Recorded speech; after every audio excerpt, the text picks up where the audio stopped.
¿Qué tal? Muy buenas noches. Bienvenidos a Minuto 1 en la pantalla de C5N.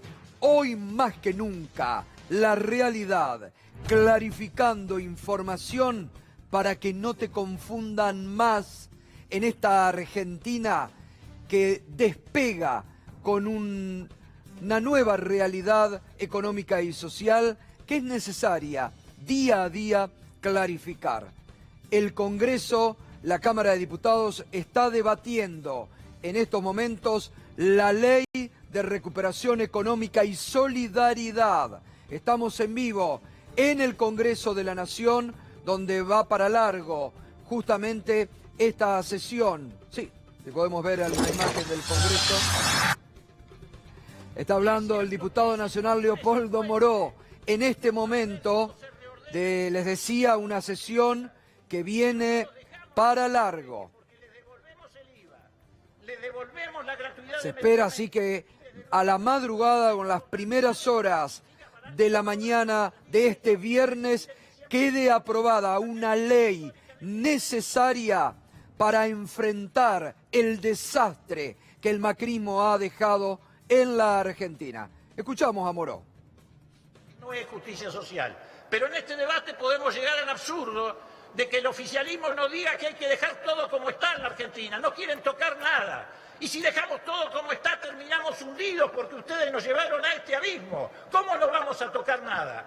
Acá hubo diputados que dijeron que el gran logro del gobierno es que habían bajado el impuesto a los bienes personales o que habían suprimido las retenciones. Esos no fueron los logros, esos fueron los errores del gobierno, porque hicieron pagar a los sectores de menores recursos el ajuste que llevaron adelante. Entonces estamos en una discusión absurda. Dejen gobernar, dejen que pongamos en marcha las medidas que nosotros creemos, equivocados o no, que son las necesarias para recuperar la Argentina. Y los que son responsables en las sociedades rurales, en la CRA, no hubieran llevado a los productores al engaño de que además de bajar las retenciones, hubiera libertad de movimiento de capitales, importaciones indiscriminadas, no hubiera plazo para devolver divisas, porque le hacen a los productores pagar ahora. Ellos son los que le provocan a los productores esta situación, porque dejaron sin dólares a la Argentina por hacer timba financiera y ahora son los productores los que tienen que pagar eso porque es el único sector que recauda dólares en la Argentina junto con otras actividades primarias. Lo que pasa es que no protegen a los productores, son instrumentos de políticas neoliberales, porque si los protegieran y hubieran dicho a Macri, no puede haber libertad de capitales. No pueden entrar y salir los capitales golondrinas como usted quiere. Tiene que poner un límite. No puede haber timba financiera, porque después de todo ese destrozo es natural que los ojos de la sociedad se posen en aquellos pocos que pueden recuperarse a través de los dólares que ganaron, mientras el grueso de la sociedad argentina iba ganando el peso que están devaluados. Entonces hay que hablar con claridad. ¿Qué quieren? ¿Que sigamos con esa política? Denos la oportunidad, désela a sus propios votantes. Porque los votantes de ustedes también quieren que la Argentina se recupere, aunque hayan votado por odio contra nuestra fórmula. Pero también están en la pobreza. Entonces denle esa oportunidad. Y si quieren hacer en el futuro un debate, si quieren hacer un debate sobre calidad institucional, no tenemos problema. No es el día de hoy. Allí estaba hablando el diputado nacional Leopoldo Moró. Vamos a ir y venir permanentemente porque hay que escuchar también estas voces tan clarificadoras de una situación de desastre que ha dejado Cambiemos en la Argentina. Nos podés acompañar a partir de este momento con el hashtag Se Lavan las Manos, porque eso es lo que están haciendo los dirigentes de Cambiemos. Se lavan las manos. Vivieron en Macrilandia, vivieron en base a un relato mentiroso, vivieron con una estafa electoral a la Argentina porque no cumplieron ninguna de las promesas que habían formulado en el 2015 a la población. Y hoy dieron este espectáculo vergonzoso, abandonando el recinto para no dar quórum frente a una emergencia que mañana mismo la Argentina necesita comenzar a recuperar el trabajo que ellos hicieron perder a millones de argentinos. Una canasta básica insatisfecha o el hambre que hay en la Argentina, que hoy en la ciudad de Concordia, con cerca de 60% de hambre, se lanzó esta tarjeta contra el hambre. Elementos precisos y claros del nuevo gobierno, de una ley que el propio presidente Alberto Fernández corrigió hoy, enmendó errores, y es de buen gobernante enmendar errores, escuchar a algunos sectores de la sociedad que se habían quejado y que fueron contemplados para la corrección en esta ley de recuperación económica y de solidaridad. Mire, han sido tan insensibles y lo siguen siendo. No les importó en ningún momento el dolor de millones de argentinos sufrientes por el hambre, la indigencia. Y aquellos, incluso desde el periodismo macrista, que inflaban la posibilidad de que Macri se convierta en jefe de la oposición, ya fue el primero en tomarse el buque. Sí, señor, se tomó hoy un vuelo de Iberia con destino.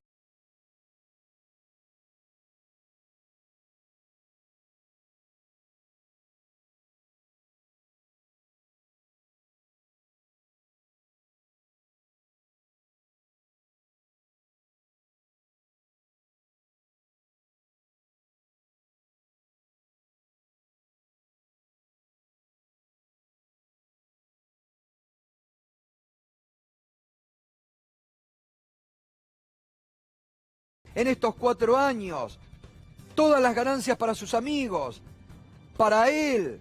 Entonces el señor hoy se tomó, como bien marcó y reveló el diario Perfil, Macri y Aguada partieron rumbo a Qatar a ver la final de la Copa Mundial de Clubes.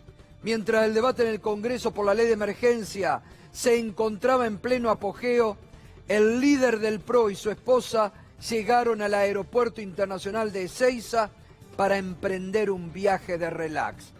Fue el presidente que más vacaciones se tomó en 4 años. Fue el presidente que más vacaciones se tomó en 4 años. Ha dejado una Argentina sufriente. Ha dejado pobreza extrema en los jóvenes, indigencia en los jóvenes. Hoy vamos a conocer nuevos datos de la actividad económica. Desastre. Todos los números de la economía son un verdadero desastre. Y está demostrando cero capacidad de liderar nada, menos la oposición. Va a ser lo que siempre deseó. Ahora, no hay ningún juez que esté viendo que Macri hoy partió de la Argentina, porque causas judiciales tiene. Causas judiciales tiene. Y hoy se fue vía Madrid a Qatar. Así le ha importado la Argentina sufriente a Macri, ni cuando era presidente, ni ahora que ha dejado de ser presidente. Ayer te contábamos cómo realmente de una forma insólita la ex ministra de Seguridad Patricia Bullrich había incitado a que se tiren piedras como le habían hecho, según ella, 14 toneladas que en diciembre del 2016 habían tirado contra el Congreso, cuando eso fue una verdadera acción de inteligencia, que plantaron allí contenedores con piedras y los servicios armaron en ese diciembre del 2016 la acción contra el Congreso. Hoy volvió a escena porque el liderazgo vacante en el PRO lo pretende encarar Patricia Bullrich. Si ellos nos tiraron piedras, esas piedras hoy se las tendrían que devolver a ellos mismos. Es decir, no estoy diciendo, nosotros somos pacíficos, no tiramos piedras, las manifestaciones que hemos hecho nunca hemos tenido un acto de violencia. Al revés, la violencia la recibimos nosotros. Nosotros somos pacíficos, nunca en la vida en nuestro gobierno hemos tirado una piedra contra nadie. Al revés, las recibimos. Lo que digo es, agárrenlas ahora, métansela en una valijita y reconozcan que lo que hicieron estuvo mal. Ni ella misma sabía explicar lo que quiso decir. Ni ella misma. Ahí está, la nueva líder del PRO, Patricia Bullrich. La nueva líder del PRO. Violencia verbal han tenido el club de los odiadores seriales de Cambiemos. Han inoculado odio en la Argentina durante estos 4 años. Mire lo que fue la pretendida gran movilización del 18D, que fue un gran fiasco. Pero eso sí, la violencia verbal de Cambiemos se mantuvo en la calle. Ojalá alguien te diera una buena trompada y te dejara reventar. Una trompada. ¿Cuál? ¿Por qué estamos preguntando? Acá, Juan. Señora, ¿por qué estoy acá? No quiero hablar. ¡Los ladrones afuera! Ya. Cuando no, apaga esa porquería. ¿Por qué, señora? Para vos. A vos no te puedo ni ¿Por ver, qué? Porque sos un Ustedes no tienen que venir acá. ¿Por qué no es democrático, no es republicano? Ustedes no saben lo que es democracia. ¡Ladrones! ¡Corrupta! Espere, señora, no. Acaban de golpear la cámara. Acá no hay ningún choripanero con hijos con gente, ¿eh? Cristina, chorra. Toda gente trabajadora. Y sí, no como cuando traen los colectivos llenos de pendejadas, ¿sabes qué? Con 4 o 5 hijos clínicos. Porque es un ladrón. De 5 mentiroso. Acá para los que roban la plata la ponemos nosotros. Idiota. Fuera del país a todos estos zurdos de mí. Muerte a Cristina, Máximo y a la hija. Muerte directamente. Directamente. Siguen con la misma violencia verbal que han inoculado. Los republicanos de la Argentina siguen con la misma violencia verbal que han inoculado durante estos 4 años en la Argentina. Después vamos a escuchar también hasta el presidente de la Unión Cívica Radical Hoy, Cornejo, que mandó a la mierda a un colega nuestro. Porque son intolerantes. Son antidemocráticos profundamente. Pretendían impedir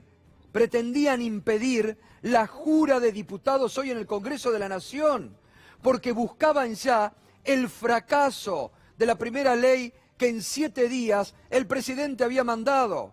Y por suerte, mire que acá lo hemos criticado, a Gerardo Morales, pero ha salido la parte más racional de Gerardo Morales. Le ha salido la dignidad de ser un radical que en algún momento supo enarbolar las banderas de Raúl Alfonsín. Parece que las está intentando recuperar, porque por lo menos admite los errores que dejó el gobierno de Cambiemos. Lo escuchamos. No se puede tomar el atajo. Además, considero que es una trampa no permitir que juren legisladores que han sido votados por el pueblo. Totalmente. Entonces me parece que es una regla democrática básica que tiene que ver con que funcionen las instituciones y un gobierno que recién comienza, y si no se puede hacer nunca eso, y menos con un gobierno que recién empieza, ¿no? Y que necesita herramientas. Ha habido también, creo, una actitud positiva del gobierno de escuchar. Creo que la distancia del presidente que se fue es saludable, sí, y que el Congreso sea el que discuta, y yo espero que el nuevo gobierno cuente con herramientas. Obviamente nuestro gobierno ha dejado una economía complicada, una situación muy difícil para el nuevo gobierno, que está encarando una renegociación con el Fondo Monetario que espero que salga bien. Sí. Que tiene mejor el perfil, que nos dé aire, porque los argentinos lo que queremos es que se resuelvan los problemas. Sí. Por lo menos un sector de Cambiemos empieza a hacer autocrítica, admite el desastre que han dejado en la Argentina sufriente, que necesita empezar a recuperarse económicamente en forma urgente. Así comenzaba hoy el debate en el Congreso de la Ley de Recuperación Económica y Solidaridad.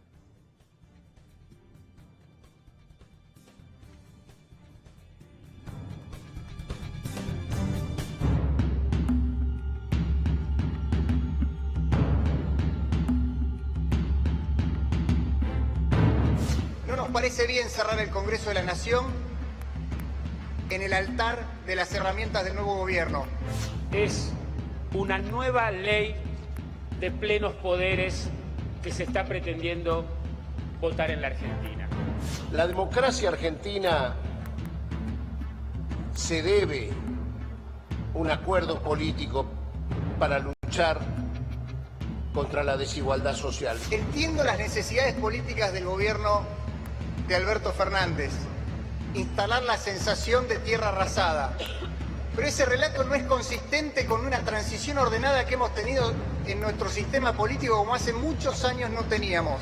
Yo escuchaba recién a compañeros de la oposición en su exposición hablando de la República y de que hay una delegación y suma de poder al actual presidente hoy. Y la verdad que en estos 2 años y sobre todo en este año en el que pasó, se gobernó a través de decretos de necesidad y urgencia cuando había que reasignar partidas presupuestarias. Realmente nos parece terrible que se pueda meter mano a los recursos de nuestras jubiladas y jubilados para pagar esa deuda ilegal, ilegítima y fraudulenta. Es nuestra responsabilidad cumplir con el mandato de los argentinos que eligieron autoridades. Es darle las herramientas para que el presidente electo pueda gobernar y pueda llevar adelante su programa de gobierno.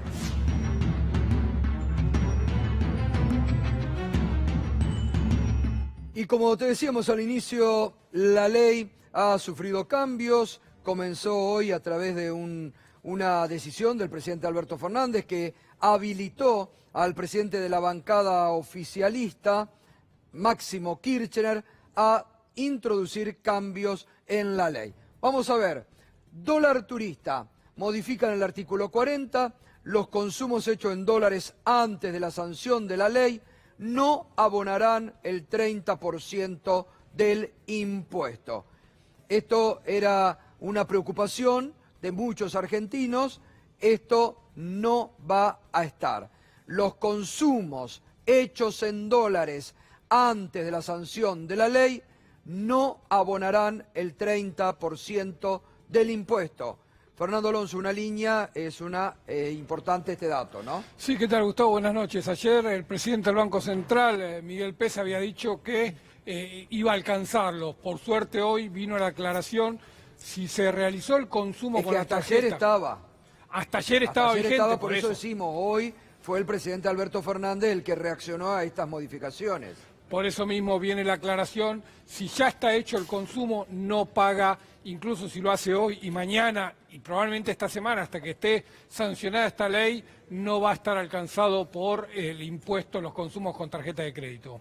Sí, atención, porque si mañana viernes es sancionada en el Senado, se está hablando que el sábado habría una edición extra del Boletín Oficial para que ya la ley salga promulgada este fin de semana, Así que antes del sábado. ¿Qué más? Retenciones, otra modificación. El presidente anunció una compensación para pequeños productores y cooperativas. Las retenciones a la minería y el petróleo serán del 8%.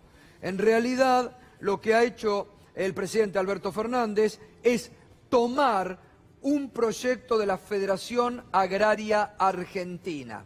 Escuchó una idea de la Federación Agraria Argentina de segmentar y que aquellos pequeños productores no paguen lo mismo que los grandes y que haya una devolución acorde a lo que exportan. Es así, Fernando, ¿no? Sí, y vos sabés que este régimen estuvo vigente cuando se debatió y después no se aprobó la resolución 125. Incluso en el último periodo del gobierno de Cristina, la devolución a los pequeños y medianos era automática, se depositaba directamente en el CBU, en la cuenta corriente de cada uno de los productores, y había un sistema muy ágil que estaba vigente. Eso es lo que se propone recuperar y desalentar de esa manera muchas de las críticas que venían del campo que se anticiparon, me parece, en esos cuestionamientos. Jubilados, vamos con jubilados. Anoche Darío Martínez nos anticipó aquí en exclusiva que no se va a suspender la movilidad jubilatoria de los docentes ni de los científicos. Docentes ni científicos van a ser alcanzados por esta suspensión en la movilidad jubilatoria. No sé, Fernando, si los judiciales también van a van a ser contemplados en este régimen también. Hasta ahora no estaban contemplados, pero cambia la redacción de tal manera que dejan de estar enumerados todos los regímenes que estaban alcanzados, por lo tanto queda un poquito más de discrecionalidad. Pero me parece que hay otra modificación que es muy interesante, que es la que tiene que ver con la creación de la comisión, que va a estar integrada por el Poder Legislativo y el Poder Ejecutivo, para diseñar la nueva fórmula de actualización de las jubilaciones, que dice tiene que ser solidaria en el crecimiento del país y tiene que repartir a partir del crecimiento del país. Bien, Matías Tombolini, el economista Matías Tombolini, designado hoy como vicepresidente del Banco Nación de la República Argentina, esto decía sobre los cambios en el sistema jubilatorio. La pirámide en la Argentina es una pirámide muy achatada y de vuelta estamos hablando de una política de ingresos. Ir a trabajar allí abajo, a donde, por ejemplo, cuando vos mirás la inflación, vas a ver que la inflación acumulada va a terminar el año en 55,5, pero la inflación del que menos tiene, la de los pobres, salud 75, transporte, claro, es mucho más alta. La noche a Fernández no lo votaron para que le aumente la jubilación, que ganan 80.000 pesos. Que claro que hay que aumentársela, porque se lo merece. Estamos discutiendo cómo repartimos los costos de la crisis. Venimos a reparar el desastre que hizo el gobierno de Macri. Y esto quiere decir que el criterio de éxito para nosotros no es solamente el fin de lucro, sino que es la capacidad de crear trabajo que tienen las empresas. Bien, vamos a ver cómo queda la escala de las jubilaciones con el bono que se va a cobrar en diciembre, enero y el aumento del mes de marzo. El bono de 5.000 pesos se va a pagar el 30 de diciembre. ¿Quiénes lo cobran? Los jubilados de la mínima y quienes no superan los 19.068 de haber mensual. Y en esta escala va a quedar jubilación de 14.068 cobran diciembre y enero 5.000 pesos extras. Jubilación de 15.068, 4.000 pesos extra. Jubilación de 16.068, 3.000 pesos extra. Jubilación de 17.068, 2.000 extra. Y jubilación de 18.068, 1.000 pesos de bono. Una forma de sintetizarlo, Gustavo, es decir que la nueva jubilación mínima es de 19.068 pesos. Todo aquel que cobraba menos de eso va a tener una actualización hasta ese monto. Está bien. 19.068. Esa es la nueva mínima, la nueva jubilación mínima en Argentina. Todo el que ganaba menos pasa a ganar eso. Volvemos a la Cámara de Diputados con Cristian Minich. Vamos, Cristian.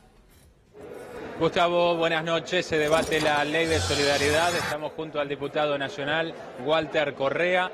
Correa, expectativas para esta jornada que se espera maratónica. No, muchas expectativas. Yo hablo como trabajador industrial. ¿Sabés lo que significa para los trabajadores en relación de dependencia tener garantizado 180 días donde no van a ser despedidos, donde previamente ingresar a su puesto de trabajo están preocupadísimos a ver si está la tarjeta para fichar o no fichar? La verdad que nosotros entendemos que esto es sumamente positivo, es el primer gran paso de este gobierno nacional y popular, donde nosotros tenemos grandes expectativas y también queremos que hoy el macrismo reflexione y que vea la realidad de la crisis que han dejado en estos 4 años de gobierno. ¿Cuáles son los puntos más urgentes que propone esta ley respecto de la crisis económica y social que se vive en la Argentina? Mirá, básicamente es un todo, es un paquete, ¿no?, donde habla netamente de una emergencia, netamente de lo que significa la producción, de lo que significa el ser solidario con el otro, de lo que significa reconocer la crisis de las clínicas, de los hospitales, de las salas de primeros auxilios. Vuelvo a reiterar esto, es no solamente el hecho de manifestar desde el concepto institucional, de los manifiestos de una crisis, sino hacerse cargo de esta crisis, y nosotros lo que estamos haciendo acá humildemente como diputados de la Nación es hacernos cargo de la crisis que todo el mundo hasta ahora no la reconoce y ha mirado de costado. Diputados, ¿se van a aceptar algunas modificaciones en la ley que han propuesto algunos bloques, por ejemplo, con el sistema jubilatorio? Mira, nosotros tenemos entendido que desde ayer que se está trabajando, hay un montón de compañeros y compañeras que están abocados constantemente a receptar cualquier tipo de inquietud y en eso es un proceso que se está llevando a cabo. Muchas gracias. No, gracias a ustedes.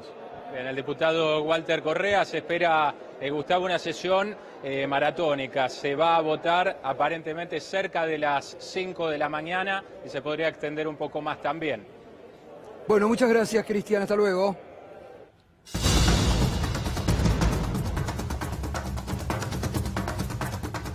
Nuevos datos de la economía de Macri que se conocieron en el día de hoy. Lo que dejó Mauricio Macri. Inflación mayorista del mes de noviembre. 5,4 para arriba. La acumulada fue de 52,9. La interanual 54,8. La deuda externa, mire esto. Cuando el otro día Macri dijo que en realidad no habían endeudado tanto a la Argentina. 276.686 millones de dólares. La deuda externa argentina, 21.196 millones de dólares, creció en 12 meses. Pavada de deuda, la que dejó Mauricio Macri. Esto es lo que hay que grabar. Cuando les digo todas las noches, memoria activa, estos son los números. Cuando se lavan las manos de Cambiemos, vivieron en Macrilandia, dejan una Argentina de cimientos sólidos, fuertes, todo el relato mentiroso que nos tuvieron acostumbrados en estos 4 años. Estos son los números de la realidad. El INDEC de Todesca. ¿Y el déficit de cuenta corriente, Fernando? Sí, Gustavo, ¿sabés que si vos llevás ese número a todo el periodo de Macri, son 110.000 millones de dólares lo que creció la deuda externa a lo largo de los 4 años de gestión de Macri? 66% es lo que creció esa deuda.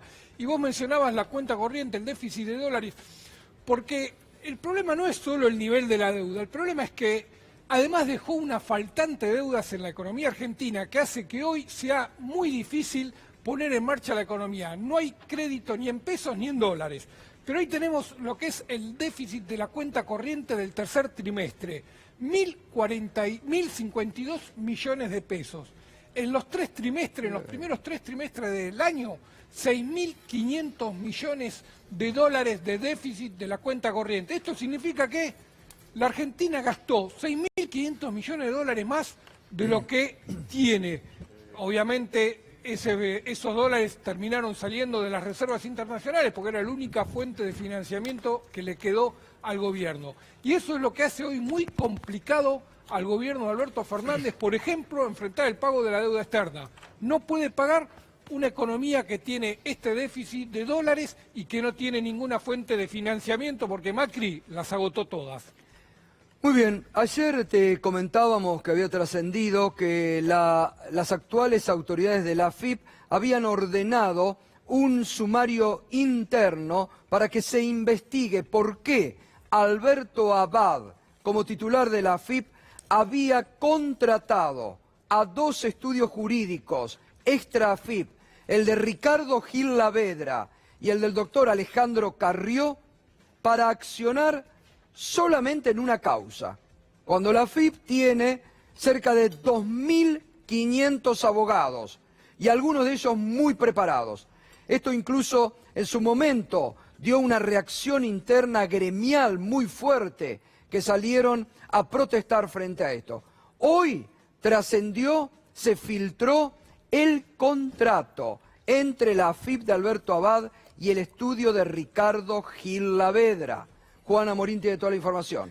¿Qué tal, Juan? ¿Qué tal, Gato? Buenas noches. ¿Cómo andamos? ¿Bien? Bien, un poco asustados con este tipo de cuestiones y de manejos que se van descubriendo, que todos lo sospechábamos, que estaba a la vista de absolutamente toda la sociedad, pero que ahora lentamente se empieza a certificar mediante este tipo de auditorías que viene haciendo el Estado. Como bien marcabas, la Administración Federal de Ingresos Públicos se encuentra haciendo una auditoría sobre todas las contrataciones a abogados externos. ¿Por qué sobre las contrataciones a abogados externos? Porque no había ningún tipo de necesidad de hacer contrataciones directas a estudios jurídicos que van por fuera del Estado, porque básicamente la AFIP ya tiene abogados penalistas y son muy buenos, por cierto, los abogados que tiene la Administración Federal de Ingresos Públicos. Y ahí es cuando surge la pregunta: ¿cuál era la necesidad que tenía Alberto Abad, Mauricio Macri, el gobierno de Cambiemos, de contratar, de ir a buscar abogados externos afines, por supuesto, ideológicamente, casualidad o no, al gobierno de turno? Bueno, básicamente porque ningún funcionario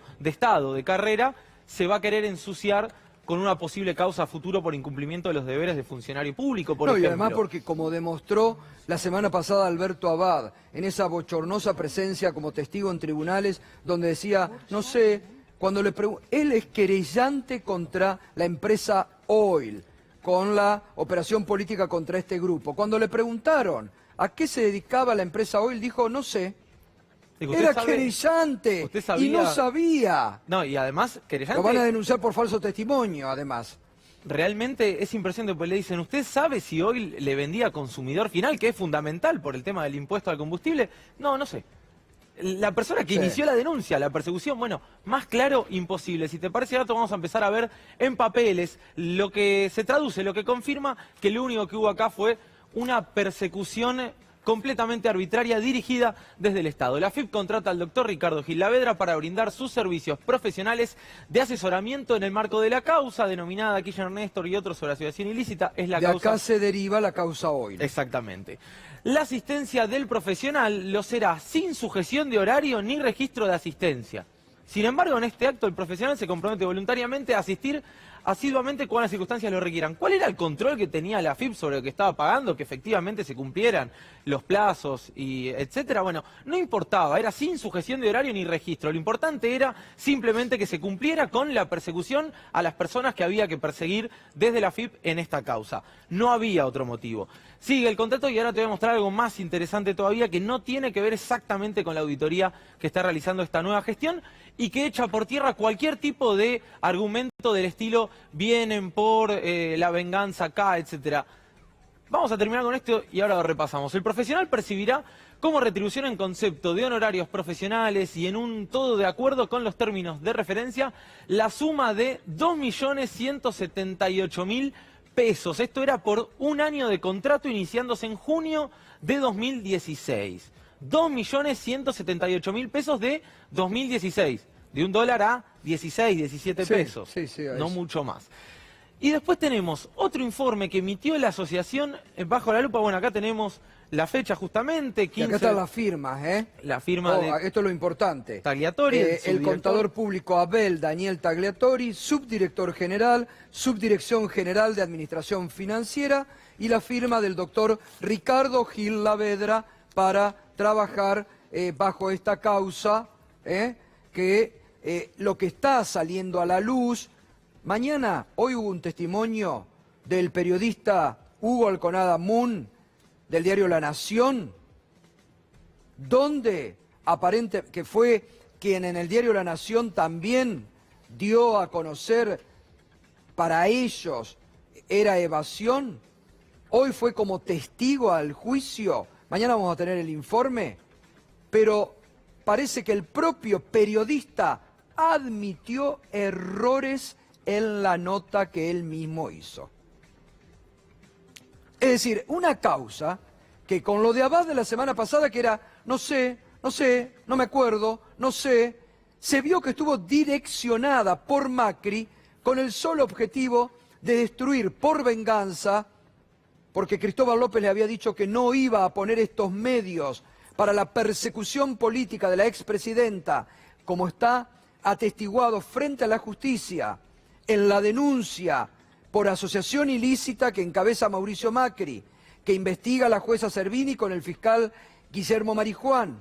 Una causa que avanza donde varios exponentes de la mesa judicial del macrismo están imputados. Ojo que esa causa avanza, ¿eh? Todas las semanas se toman testimonios nuevos, donde se revelan las apretadas de Pepín Simón a socios, por ejemplo, de Cristóbal López. Ojo que avanza mucho esa causa, ¿eh? Y te decía, Gato, y te agrego a este informe que estamos mostrando de la AFIP, este es el contrato directo, una contratación en forma directa, no hubo ningún tipo de concurso, se eligió arbitrariamente a Ricardo Gil Lavedra para que encabezara la querella de la AFIP contra Cristóbal López y Fabián de Sousa en el juicio de hoy. Pero te decía que para despejar cualquier tipo de duda y cualquier tipo de partidismo vamos a buscar otro tipo de informe realizado por otro tipo de dirigente, si se quiere. Esto es un informe emitido por la Asociación Bajo la Lupa, que dirige Margarita Stolbizer, la diputada nacional del GEN. Fíjate lo que dice, el monto, no sé si podemos retroceder un poquito porque es importante ver este detalle. Dice, sin perjuicio de la idoneidad, es un informe, insisto, emitido por la Asociación de Margarita Stolbizer. De los abogados que se desempeñan en el equipo penal de AFIP, 4 en total, dicen que no se contaban con abogados que podrían asumir la querella, ya que solo 2 poseían la experiencia y conocimiento para poder hacerlo, es decir, supuestamente 2 no podían querellar, pero habían tenido la defensa de algunos imputados, no se detalla. Por ello se decidió la contratación de un profesional sin vinculación en el organismo, y sigue, y detalla que no eran 2.178.000. Claro, porque va de agosto hasta julio de 2018, son 2 años. 4.200.000 pesos fue el total que se le pagó desde la AFIP a Ricardo Gil Lavedra para encabezar esta persecución. ¿Esto quién lo dice? Margarita Stolbizer en su informe emitido justamente por todas las contrataciones. Es muy interesante el informe de la Asociación Bajo la Lupa. Y mira esto, estas son las conclusiones a las que llega este informe. Insisto, ya no se puede decir de ninguna manera que esto es, bueno, no, hay una cuestión arbitraria o es subjetivo. No, objetivamente dicen, se advierte que los contratos o las explicaciones brindadas por la AFIP no ofrecen los detalles suficientes para poder individualizar con claridad y transparencia la necesidad de las contrataciones. ¿Por qué? Porque no había necesidad de contrataciones. La necesidad era político-partidaria. Había una decisión política de encarcelar a ciertas personas que incomodaban al gobierno de Mauricio Macri. En todos los casos se tratan de contrataciones directas que vulneran los principios de transparencia, dice la Asociación de Margarita Stolbizer. Y cierra. Se estarían privatizando tareas que son propias del Estado. El Estado tenía abogados, pero claro, ningún abogado del Estado iba a querer ensuciarse haciendo este tipo de cosas. Duplicándose los costos toda vez que la administración pública cuenta con personal que realiza o podría realizar las mismas tareas. Por lo tanto, dicha contratación, la de Ricardo Gil Lavedra, implica un sobrecosto para el Estado que no ha sido suficientemente justificado. Bueno, no pueden sospechar de Margarita Stolbizer, ¿no? Que compartió además espacios políticos con el doctor Ricardo Gil Lavedra, ¿no? No había ningún tipo de motivo. Acá reiteramos, la AFIP ha iniciado las averiguaciones internas, las comisiones gremiales también están, y bueno, estas son las cosas que también hay que saber en las persecuciones que se han hecho en la República Argentina. Juan, seguimos. Gracias a todos. Bueno, nos acompaña el doctor Ricardo Alfonsín esta noche. ¿Qué tal, Ricardo? ¿Cómo andamos? Gustavo? ¿Cómo estás? ¿Bien? ¿Cómo te va? ¿Bien? Bueno, contento de verte ayer, que finalmente has lanzado ahí con mucha participación. Sí, gracias. Mucha gente había. Sí, sí. Era un brindis organizado por el Espacio de Pensamiento Alfonsinista de Raúl, de la capital federal y la provincia de Buenos Aires, un brindis en el que se juntaron algo más de 400 personas. Sí, puede ser que un lanzamiento para la búsqueda de un nuevo radicalismo. Exactamente, es absolutamente imprescindible. Cuesta reconocer el radicalismo en estos últimos 4 años. Las cosas que ha venido haciendo el partido no son propias de la Unión Cívica Radical. Y me preocupa que lo que vaya a hacer hacia adelante sea impropio también de la Unión Cívica Radical. Lo tengo que decir con todo el dolor del alma. Gracias a Dios he escuchado a Gerardo Morales, sí, he escuchado al gobernador de Mendoza, he escuchado incluso al gobernador de Corrientes diciendo que la Unión Cívica Radical no tiene que hacer oposicionismo, no tiene que poner palos en la rueda, no tiene que andar diciendo que no a todo, por razones que tienen que ver con quedar bien vaya a saber con quién. Sí, ayer esta actitud que después les hizo cambiar a estos 3 gobernadores que no querían tomarle el juramento a nuevos diputados. Es una actitud antidemocrática. Sí, claro, que es grave. A ver, Gustavo, en la vida y en la política pocas cosas son tan nocivas, tan peligrosas como negar la realidad, ¿no? En la vida individual y en la vida de los pueblos.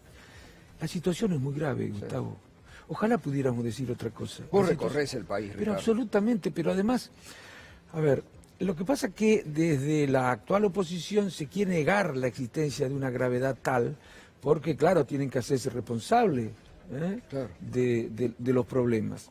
Recién yo oía al diputado Laspina, por quien siento afecto, decir que afirmar que la situación es grave y muy delicada es inconsistente con la transición normal que se produjo. No tiene nada que En ver. el año 2015, ¿te acordás lo Sí. que decían de la herencia? Sí.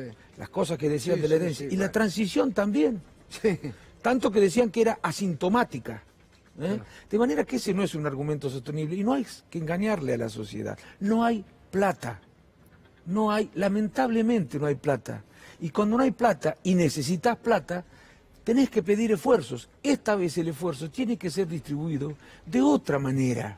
A mí me gustaría ver al radicalismo haciendo, argumentando y explicando las razones, ya no ideológicas, sino éticas, por las cuales no pueden seguir haciendo esfuerzos los que hicieron esfuerzos durante estos 4 Pero a años. mí No me pueden sorprende, más. Ricardo, que los radicales que han estado en Cambiemos no hablen, no admiten la pobreza, niegan la pobreza. Medida a septiembre llega casi al 41%. Medida a diciembre seguramente va a aumentar. Pero además vos fíjate, ¿no? Para que se dé cuenta un poco la sociedad, ¿no? De las dificultades que tenemos ya. Hay que enfrentar, hay que pagar entre enero y marzo 7.000 millones de dólares de deuda pública, más o menos. 7.000 millones de dólares. Viste el número recién que dejó. De acá a marzo. Eso en deuda pública. Deuda privada hay que pagar alrededor de 6.000 millones de dólares, que tienen que salir también de las divisas del Estado. Necesitamos de acá a marzo más o menos para financiar importaciones, insumos para la producción, unos 2.000 millones de dólares. Estamos hablando de 7, 6 y 2, 15. 15.000 millones de dólares para marzo. Bueno, ¿sabés cuántas son las reservas disponibles? Más o menos. Más ahí. o menos 15.000 millones de eso. dólares. Bueno, no hay plata. No, nadie hizo esto que produjo esta situación con intención de producirla. No, pero no se hicieron las cosas que había que hacer. Y estamos en una situación delicada, muy delicada. Y no hay plata y no hay reservas, entre otras cosas, porque durante estos años, con esta timba financiera, se fugaron muchísimos millones de dólares con la ingenuidad por parte del gobierno. Ingenuidad, no sí, yo creo que sí, mira, pero Gustavo, Ricardo, yo no puedo creerlo. no pueden ser ingenuos. Bueno. Trabajaron para sus amigos, Ricardo. ¿Sabes por qué yo digo esto? Porque no tiene lógica política o electoral eso. El que trabaja para perjudicar mayoría sabe que pierde las elecciones. Yo creo que creían que con estas políticas, porque no tienen experiencia, no tenían experiencia, creen que gobernar es manejar una empresa. Sí, el O Excel, creen que era- la planicita Excel ¿O era lo creen que los hacía. problemas económicos los arreglan los mercados? Que la política tiene poco que hacer, que simplemente hay que generar las condiciones para que funcione libremente el mercado. Y el mercado no puede hacer la tarea que hay que Pero hacer. sinceramente, Ricardo, con la confianza que nos tenemos, ¿vos creés que a Mauricio Macri algo de lo que estamos viviendo en la Argentina de hoy le preocupa? El hambre, la pobreza. ¿Crees que le preocupó perder las elecciones? Yo creo ¿Viste dónde que se fue? yo no puedo- sí, A te oí, Qatar. te oí, Se no va el sabía. sábado a ver Yo la te oí. final de los clubes. Eso es lo que le importa a Macri.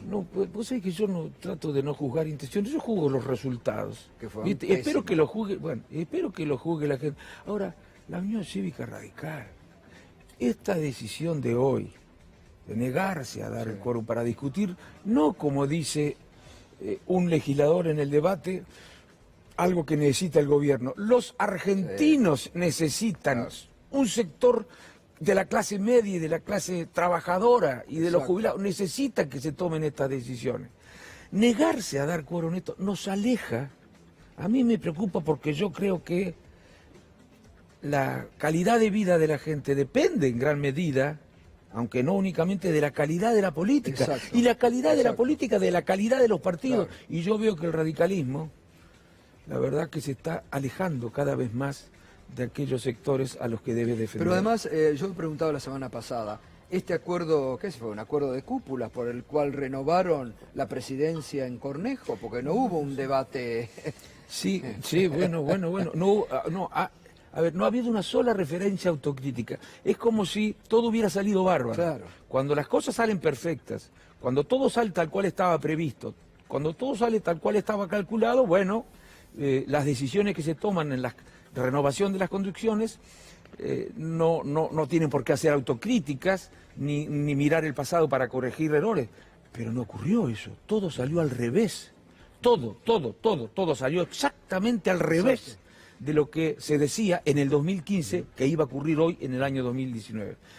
Y sin embargo, ni una sola referencia. En todo caso, lo culpan a Macri, o a Peña, o al entorno. No confundan a la sociedad, porque la sociedad puede confundirse. La sociedad puede creer que estas políticas, si las hubiera aplicado otro, hubieran dado resultados diferentes. Y ni Mandrake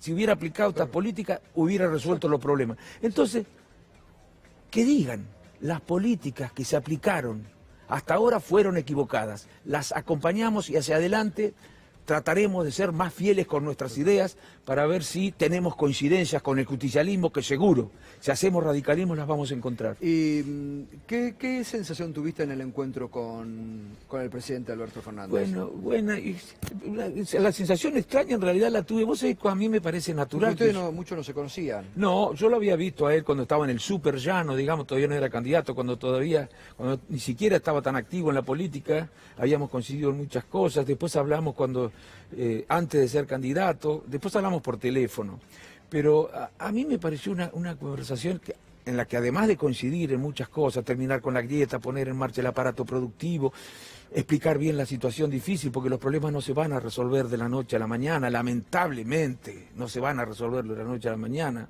pero sí se puede producir un cambio en el rumbo de la noche a la mañana, que era lo que decía Alberto cuando conversábamos que había que hacer. Ahora, muy bien, al principio no hay que hacer algunos esfuerzos, que a muchos no les van a gustar, bueno, pero aquí la distribución del esfuerzo debe hacerse en función de criterios morales, no ideológicos. Ahora, muy bien. A mí me parecía natural esa conversación. Sí. Ahora, yo lo que veo, Gustavo, es que hasta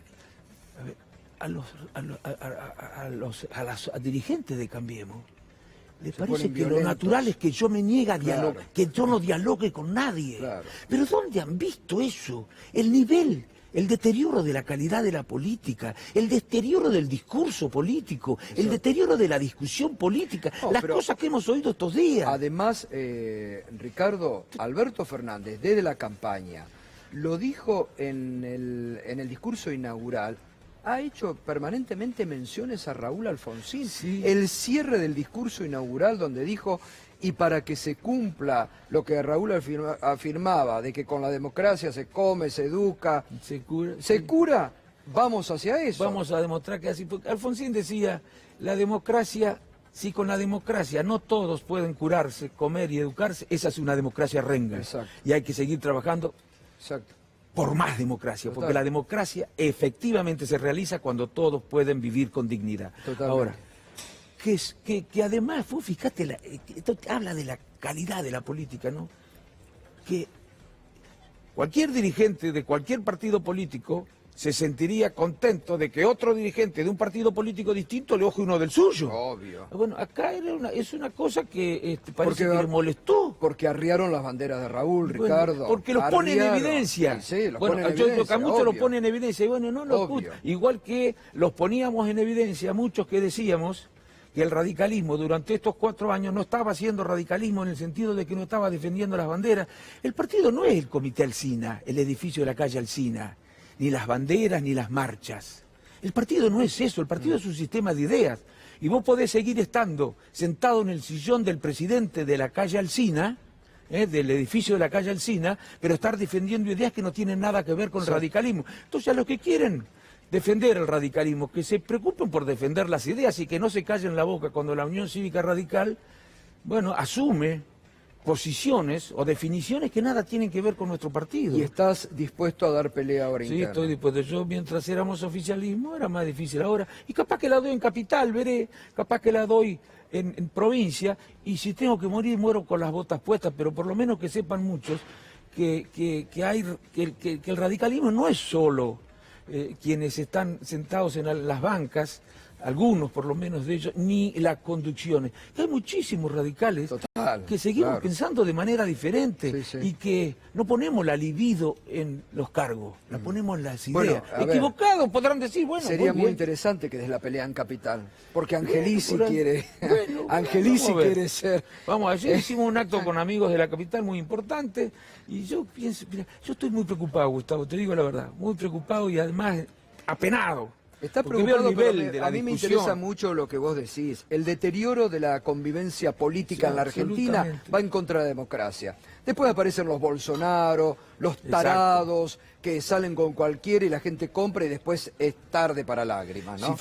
Si fracasa el gobierno, si se produce un nuevo desencanto, que además va a ser más grave la situación si no se resuelven los problemas, Claro. va a ir agravándose cada vez más, cuidado, porque algunos piensan que vuelven los que gobernaban antes, no puede volver un líder autoritario. Bueno, lo que está pasando en América Latina. Y en Europa, que tiene un estado de bienestar mucho más desarrollado que el nuestro y una cultura democrática mucho más arraigada que la nuestra. Y en Francia, en Italia, en España, en Holanda, en Alemania, en Grecia, crecen los liderazgos autoritarios al estilo del que existe en Brasil. Nos vamos a agarrar la cabeza. Y a mí me da la impresión de que ni siquiera hay una lectura inteligente, adecuada, prudente de lo que está pasando en la realidad. Ni siquiera leen algunos radicales adecuadamente el resultado electoral. Creen que después de Cambiemos no hay vida, que después que no se puede defender otras ideas porque si no nos espera el desierto. Y entonces hay que renunciar a nuestra identidad o seguir poniéndola en suspenso. No, mijo, el país necesita de un radicalismo. El país necesita un radicalismo serio, que sea capaz de anticiparse a los problemas, que se manifieste colaborativo, pero firme también señalando diferencias. Ricardo, que recupere las ganas de ser poder y no ser cola de ratón de un proyecto que no corresponde. Pero no al servicio de cualquier idea. Bueno, por eso digo. Por eso, porque que recupere lo que hasta siempre ahora, ha defendido. Algunos dicen en los últimos años recuperamos vocación de poder, de merodeadores del poder. Está bueno eso. Ahora, lo que nosotros necesitamos es recuperar la vocación de poder para desde allí trabajar por determinadas ideas, no por cualquier idea. Pareciera que esto está pasando en la política, que la cuestión relativa a los programas, a las propuestas, a las ideas se ha transformado en incidental. Lo importante es ocupar el cargo. Después, bueno, ¿para qué se ocupa ese cargo? Se verá. No, eso le va a hacer mucho daño. Fernando. Buenas noches. En esa pelea que intenta dar por el control del radicalismo, ¿tuvo contacto con el radicalismo del interior de la provincia de Buenos Aires, el radicalismo de los intendentes? Porque ahí da la sensación donde más aprendido la derecha del partido, la sociedad compró, que incluso acá, ¿no? Da la sensación de que el radicalismo del interior como que se olvidó del origen. Sí, yo no quiero faltar el respeto a los dirigentes que viven en distritos en los que no hay intendentes. Nosotros tenemos dirigentes muy importantes en toda la provincia de Buenos Aires que han mantenido durante estos últimos años una actitud muy defensiva de las ideas de la Unión Cívica Radical. Pero además quiero poner en marcha un proceso de renovación, pero no un proceso de renovación por la renovación misma, no meramente cronológico, vinculado al DNI o a la fecha de nacimiento. Hay que poner en marcha un proceso de renovación para que se comprometan con el partido personas que realmente saben qué es la Unión Cívica Radical, que sigan diciendo algunos que entre la Unión Cívica Radical y el PRO no hay diferencia, revela dos cosas: o que no dice la verdad, o que no tiene la menor idea de lo que es la Unión Cívica Radical o lo que es el PRO. Bueno, yo quiero que el partido empiece de nuevo a recuperar dirigencia con calidad. Creo que se puede trabajar por eso y vamos a trabajar. A mí me gustó lo que acabas de decir, porque coincido con vos. Son merodeadores del poder. Merodeadores del poder, no, porque y ni siquiera hemos podido. Y la búsqueda, vos no lo vas a decir, la búsqueda de algún puestito, de algún carguito extra, pero no defender ideas. A mí me preocupa, capaz que me apasiono y me gesticulo demasiado, pero estoy muy preocupado, sinceramente, porque ¿sabés qué es lo que veo, Gustavo? ¿Sabe que lo que veo, Fernando, además? Que no todos, pero muchos empresarios, o algunos, que no todos, pero algunos analistas, que no todos, pero algunos periodistas, y que no todos, pero algunos políticos, están como queriendo crear un ánimo social, un clima social propicio para que exista una oposición salvaje en la Argentina. A mí eso me preocupa muchísimo. Bueno, cierto periodismo de guerra ya se puso el casco y el fusil nuevamente. Y el partido tiene que ser en eso un guardián de que esas cosas no ocurran. Debemos darle el ejemplo a la sociedad y hacer docencia a favor del diálogo, no dejarnos tentar por quienes quieren que incurramos en actitudes oposicionistas. No sé de qué se trata, pero me opongo varias cosas, he visto estos días. Qué buena idea esto de recuperar el pensamiento de Alfonsín, porque cuando vos escuchás hoy lo que ha pasado en Ecuador, cuando escuchás lo de Brasil, lo de la Argentina, lo de las fake news, ya Raúl siempre la preocupación era que el periodismo no tenía que tener una injerencia de poder poner un presidente, me acuerdo que era su obsesión, que siempre decía eso. Pero me acuerdo, y con lo de Evo Morales, la actitud que tuvo el partido en el Congreso, es cierto que se manifestó en contra de lo que pasó en Bolivia, pero que no hayamos podido llegar a un acuerdo para que sea el Congreso, no un partido, el Congreso de la Nación. Repudiar un golpe, que está clarito que fue un golpe. Ahora se está discutiendo, ustedes saben, ¿no?, la Universidad de Michigan y otras instituciones que están analizando el informe de la OEA en el que se dice, bueno, que no hay pruebas realmente. No hay pruebas, no había pruebas. Sospechas, bueno, algunas cosas ocurrieron. Lo que Pedro siempre ha sostenido acá, ¿no, Pedro? Tal cual, como lo dice Alfonsín, hay varios estudios que analizaron el informe de la OEA. Es verdad que el informe de la OEA presenta irregularidades, pero no fraude. Destituyeron a un gobierno electo por el pueblo por denuncia de algo que no sucedió. Tal cual, tal cual. Mire, yo tuve con no puedo dar el nombre, un dirigente muy importante que no es, que es bueno, muy confiable para todos si lo nombrara. Que me dice que allá en Bolivia la gente con la que hablan dicen que efectivamente puede haber habido irregularidades, como suele ocurrir también en Argentina a veces, ¿no? Obvio. Pero que Evo ganó las elecciones. Ganó las elecciones. Por 10 puntos, amplia diferencia. Y hoy están gobernando aquellos que le hicieron la vida imposible durante 14 años y no fueron electos, y cuyo principal objetivo es destruir absolutamente todo lo que se hizo en 14 años, reconocido internacionalmente como mejoras económicas, inclusión social, incorporaciones de las mujeres al Parlamento, y están persiguiendo a muchos dirigentes del partido de Evo Morales, no solamente a Evo Morales, su vicepresidente que está en la Argentina, hay mucha gente perseguida que está fuera del país y otros dentro del país, refugiados en la Embajada de México. No hay que olvidar esto, como dice Gustavo, en memoria activa. Sí, totalmente. Juan. ¿Qué tal, Ricardo? Buenas noches. Quería consultarte, hace unos días dijiste algo así como que la cúpula de la UCR tenía miedo a la muerte del partido en sí mismo. ¿Continuar sometido de alguna manera al PRO y continuar pintado de amarillo es condenarse para vos? Sí, yo creo que hay un temor en muchos de los dirigentes. Ya está claro que la renovación esta se produjo con un cuerpo de delegados que fue elegida hace 2 años. En un año más tendrá que haber elecciones de los delegados y allí puede entonces producirse una modificación en las relaciones de fuerza que existen hoy entre los que apoyan todo lo que ocurrió y los que cuestionan todo lo que ocurrió. Pero digo, yo creo que muchos dirigentes hoy creen que no hay vida después de Cambiemos, que después de Cambiemos el desierto, y ni siquiera leen bien ese 40%, ni ese 48%. Para mí en ese 40% hay mucho voto progresista, filo radical, culturalmente radical, radical sin aditamiento, que como todavía padece de cierta definición por la negativa, que es anti, votó gorila. En el 48%. Radicalismo gorilado, como digo. En el 48%. Sí, bueno, en el radicalismo gorilado. Vos sabés, bueno, sabés. Te presto la frase. Sabés radicalismo las gorilado. cosas que me dicen. Bueno, en el 48% también hay un porcentaje de progresistas no peronistas, no gorila, no peronistas, que no votan. Pero si la Unión Cívica Radical saliera a trabajar defendiendo sus ideas, con audacia, con atrevimiento, hablándole con sinceridad a la sociedad, sin hacer falsas promesas, pero también defendiendo la necesidad de construir una sociedad más justa, no solamente para los que están mejor, nos acompañarían. Y hay vida mucho mejor después de cambiar. Además, Raúl, lo que decía es que si la sociedad se corría a la derecha, la UCR se tenía que preparar para perder las elecciones. Lo que no quiere decir que vos no te dejes acompañar por la derecha.